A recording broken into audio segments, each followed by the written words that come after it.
sanadnya nazil. Dan dia adalah rawi yang thiqah. Berkata Imam Ahmad, ma bi hadisihi ba'sun. Dan berkata Yahya ibnu Ma'in, Abu Syihab al-Hannad thiqah. Dan berkata Abu Hatim salihul hadis. Dan Yahya ibnu al-Qattan, Yahya ibnu Sa'id al-Qattan berkata, lam yakun Abu Syihab al-Hannad bil hafidh. Dinafikan dari derajat al-hafidh, maka dia cukup adalah rawi yang thiqah. Dan dikatakan oleh Ya'qub ibnu Syaibah juga kana thiqah. Dan berkata Ibnu Sa'ad kana thiqatun katsir hadis. Dan Ya'qub ibnu Sufyan mengatakan thiqah. Maka dari ucapan para ulama di sini, sebagian ulama menjadikan dia saduq, seperti Imam Ahmad ma bi hadisihi ba's, dan berkata Abu Hatim salihul hadis. Dan di antara mereka ada yang mengangkatnya kepada derajat imam dan menafikan dari imam, seperti Al-Qattan mengatakan lam yakun Abu Syihab bil hafid, dan hafid derajat di atas imam. Maka dia adalah rawi yang thiqah saja. Seperti dikatakan oleh yang lain, Ya'qub ibnu Sufyan mengatakan thiqah, Ya'qub ibnu Syaibah mengatakan thiqah, dan Ibnu Sa'ad mengatakan thiqah, maka rawi ini rawi yang thiqah. Kemudian meriwayatkan dari Ismail ibnu Abi Khalid. Maka perhatian bahwa sanad-sanad di sini perlu diperhatikan, karena nanti akan kita bahas tentang sanad ini. Kenapa Imam Al-Bukhari berkesendirian, padahal hadis Jarir muttafaqun alaih, berkesendirian dengan lafaz ayyanan. Maka apakah derajatnya sahih atau tidak? Maka meriwayatkan dari Ismail ibni Abi Khalid, barulah dari tabaqah yang ke-8 ini melejit dari Abu Syihab kepada Ismail ibni Abi Khalid, yang mana dia di tabaqah ar-rabi'ah. Maka dari Abu Syihab di tabaqah ke-8 al-wusta, dari kelompok itba'ut tabi'in, maka melejit meriwayatkan dari tabaqah ar-rabi'ah, tabaqah as-sigar minat tabi'in. Maka Ismail ibnu Abi Khalid, yang mana bapaknya ibnu Abi Khalid adalah Hurmuz, Abu Khalid adalah Hurmuz, maka Ismail ibnu Hurmuz Al-Ahmasi, dia hidup di tabaqah yang ke-4 sigar dari tabi'in. Dan kelompok mereka sigar dari tabi'in batasnya hanya mencapai periwayatannya kepada kibar tabi'in saja. Maka mereka kebanyakan tidak meriwayatkan dari sahabat. Dan hidup di zaman mereka seperti Imam Az-Zuhri dan juga Sulaiman ibnu Tarkhon, bapaknya Mu'tamir ibnu Sulaiman, dan juga Thabit al-Bunani, dan juga Qatadah ibnu Di'amah, dan juga Umar ibnu Abdul Aziz Amirul Mukminin, dan juga Abu Zubair Muhammad ibnu Muslim ibnu Tadrus, dan juga Abu Imran Abdul Malik ibni Habib, dan juga rawi yang pernah kita lewati dia dhaif, Ali ibnu Zaid ibnu Jada'an, itu pun di tabaqah yang ke-4 dari sigar at-tabi'in. Maka di sini mulai naik melejit dari tabaqah ke-8 Abu Syihab kepada tabaqah yang ke-4 untuk mengejar dari kekurangan, di mana Imam Al-Bukhari meriwayatkan dari guru dan gurunya masih di tabaqah yang ke-10. Adapun kedudukan Ismail ibni Abi Khalid, maka dia imam di atas derajat thiqah. Pertama, karena dia asbatun nas fi Amir Asy-Sya'bi. Maka Imam Amir Asy-Sya'bi, Amir ibnu Syarahil, muridnya yang paling terkenal adalah Ismail ibnu Abi Khalid. Berkata Ya'qub ibnu Syaibah, kana siqatun sabtun. Kana siqatun sabtan. Dan berkata Ya'qub ibnu Sufyan al-Faswi, kana ummiyan hafidhan siqah. Bahwa dia adalah orang yang tidak baca tulis dan menghafal. Bagaimana di sini?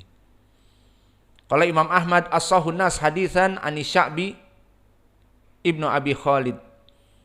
Orang yang paling kuat periwayatannya dari Imam Asy-Sya'bi, kata Imam Ahmad. Dan berkata Sufyan ats-Tsauri, hufadun nas salasah, Ismail bin Abi Khalid dan Abdul Malik ibnu Abi Sulaiman dan Yahya ibnu Sa'id al-Ansari. Ini tentunya di zaman mereka. Setiap zaman mempunyai orang-orang yang hafalannya sangat menakjubkan.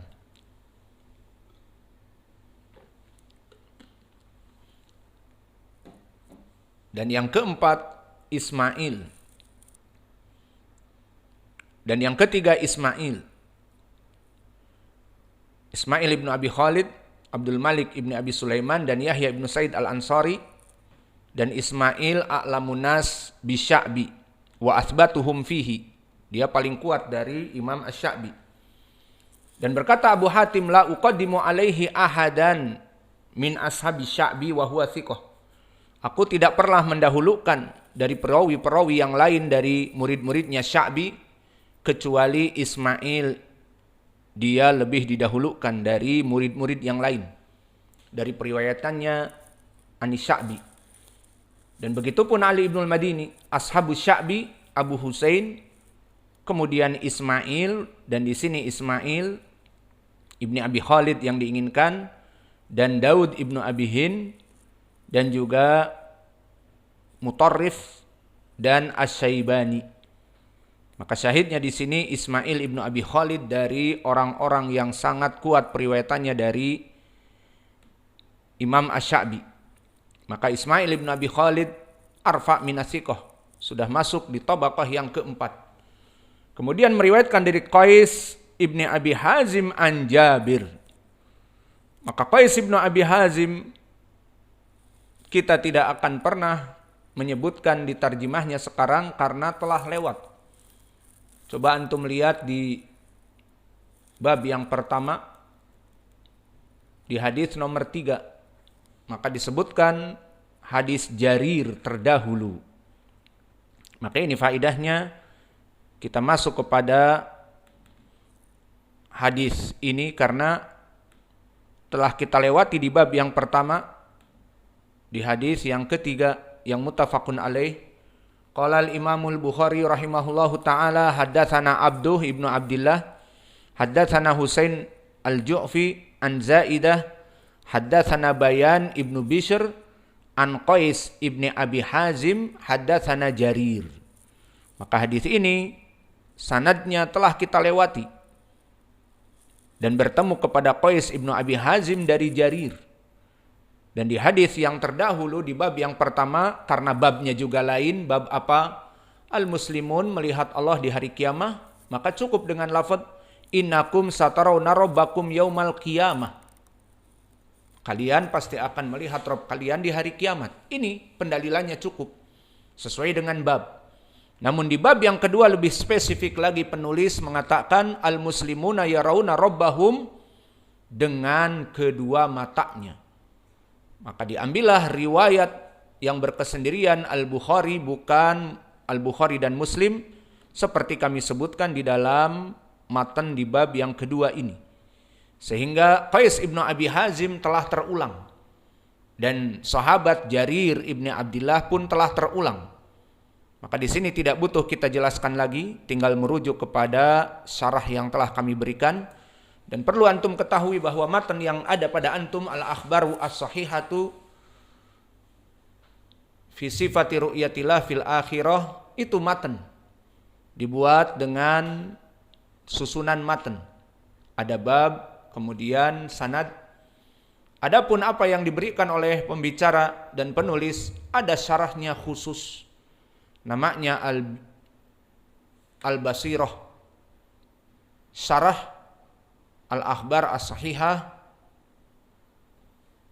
sifah fi sifati ru'yatillah fil akhirah. Maka Al-Basirah di sini juga dari kitab penulis sebagai syarah. Maka semua ucapan yang ada di syarah disitulah adanya. Adapun yang ada di matan telah diberikan di PDF, itulah matan. Maka kita katakan bahwa mulai dari Qais ibni Abi Hazim an Jarir, hada madarus sanad li riwayatain min hadis Jarir. Maka hadis Jarir ada dua riwayat. Riwayat yang pertama muttafaqun alaih kama dzakarna fil matan fil babil awal raqam hadis, raqmul hadis, raqam salasah. Yang tadi telah kami sebutkan sanadnya. Yang mana nanti bertemunya madarus sanad kalau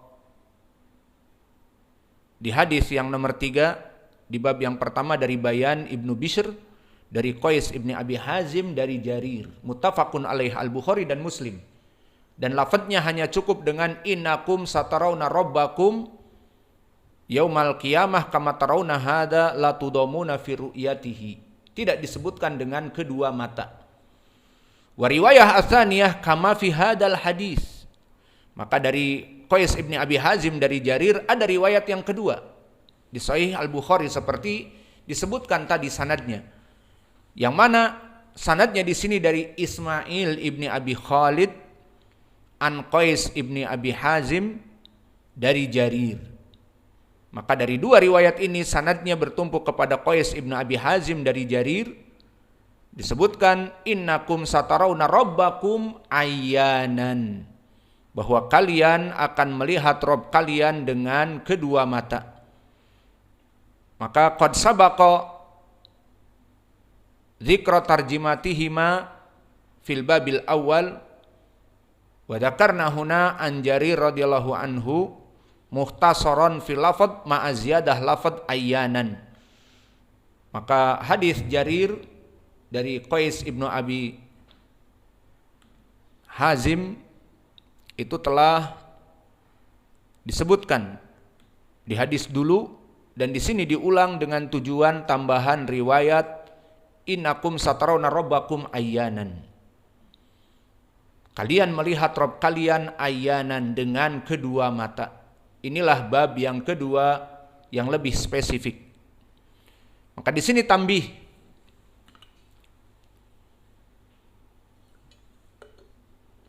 Makna tambih perhatian. Sebelum kita masuk menjelaskan makna ayanan wa huwa syahiduna fi hadal hadis, dan lafaz ini adalah syahid kita di hadis ini dari bab yang kedua, melihat Allah dengan kedua mata. Ladaina soal muhim, kita mempunyai soal yang sangat penting sebelum kita mensyarah apa itu. Hal hadhihi ziyadah ayanan sahihah? Apakah kalimat ayanan ini yang mana dari Jarir namun dari riwayat Al-Bukhari berkesendirian dengan lafaz melihat Allah dengan kedua mata, padahal di riwayat Jarir di bab yang pertama nomor 3 muttafaqun alaih Al-Bukhari dan Muslim, lafaznya hanya innakum satarawna rabbakum kama tarawna hada la tudomuna fi ru'yatihi. Tidak ada kalian akan melihat Allah dengan kedua mata. Tidak ada. Namun kenapa Imam Al-Bukhari berkesendirian di sahihnya di Kitab Tauhid menyebutkan sama dari Qais ibnu Abi Hazim, dari Jarir, dan kalau di atasnya lagi dari Ismail ibnu Abi Khalid, sama. Kenapa tidak menyebutkan ayanan? Maka pertanyaan yang besar di sini. Apakah tambahan ayanan, tambahan yang dhaif atau tambahan yang sahih? Itu maknanya. Maka pembahasan sekarang mentahqiq hadis ini perkara yang penting. Maka alhamdulillah kita bersyukur kepada Allah. Maka syukurilah dari nikmat-nikmat yang Allah berikan kepada kalian. Kita mensyukuri kepada Allah atas ilmu yang Allah berikan kepada kita, bisa mentahqiq al-mas'alah sehingga tidak butuh kepada mengambang dari perkara yang ada dalam perkara akidah ini, sahih apa tidak ya, benar apa tidak ya riwayat ini. dan tidak butuh kepada taklid kepada para ulama. Syekh Fulan berkata demikian, ya sudah. Maka kita memeriksa, dan jika kita sepakat dengan tahqiqan alim ulama, alhamdulillah, dan jika tidak, kita menyelisihinya pun tidak apa-apa, dengan rasa hormat dan dengan dalil ilmu, tidak serampangan mencela para ulama yang sebelum kita dan sebagainya, tidak. Maka Allah memberikan ilmu kepada kita bukan untuk